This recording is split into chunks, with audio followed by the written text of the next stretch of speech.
8 glasses of water, does it really help to reduce body fat? Okay, good question.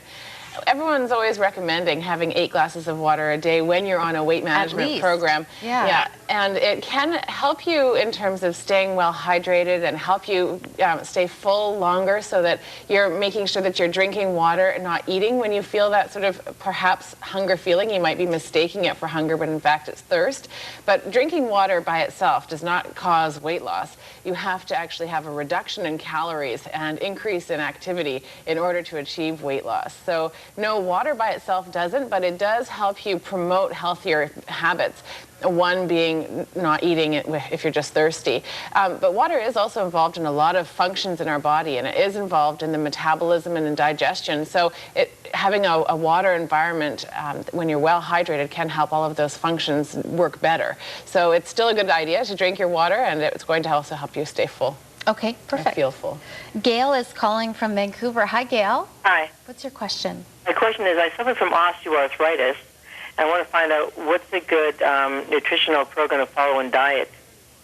Okay, there's lots of different advice out there on arthritis. Arthritis is an inflammatory disease, and so when you're looking at foods to reduce inflammation, you would want to have things that have a little bit less saturated fat, so that would come from animal products. So try to limit your saturated fats from meats and limit cheese intake, but then increase your omega-3 fats that have a sort of anti-inflammatory function. That would be more fish, salmon, halibut, sea bass, trout, mackerel.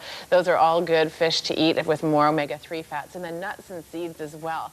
You can also try to have more fiber, but in particular it's the types of fats.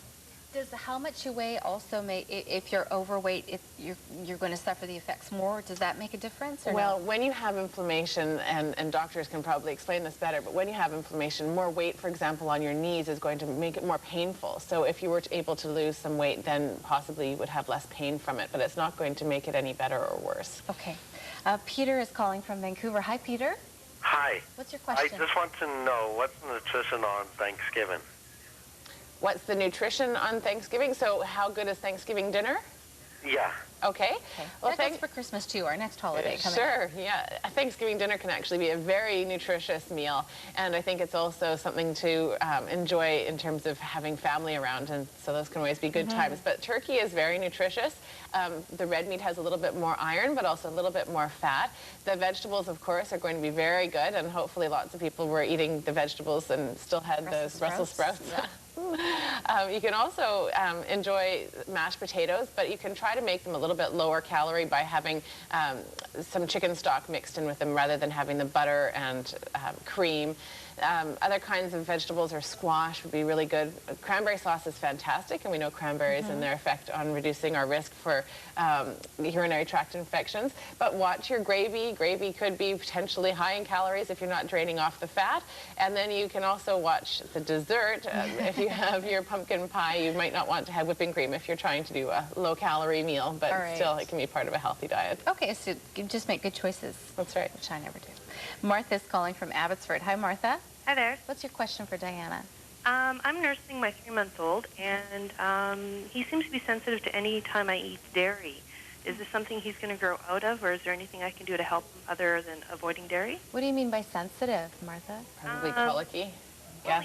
You know, gets extra poopy and fussy, and he just seems to not react well. Okay.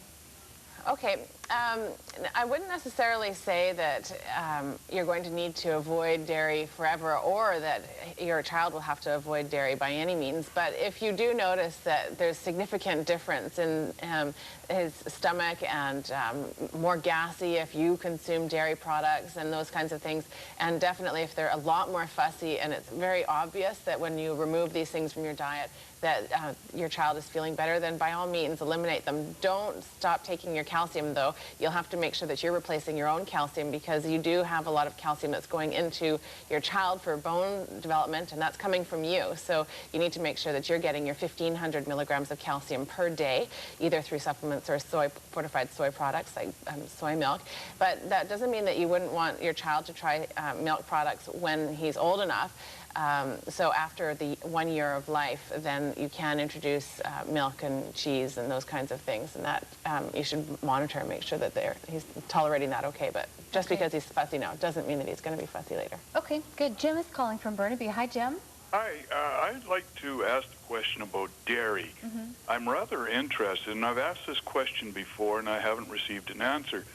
But I'd like to know about, well, the question goes like this. I'd like to ask about what other animal drinks milk after it's weaned, and what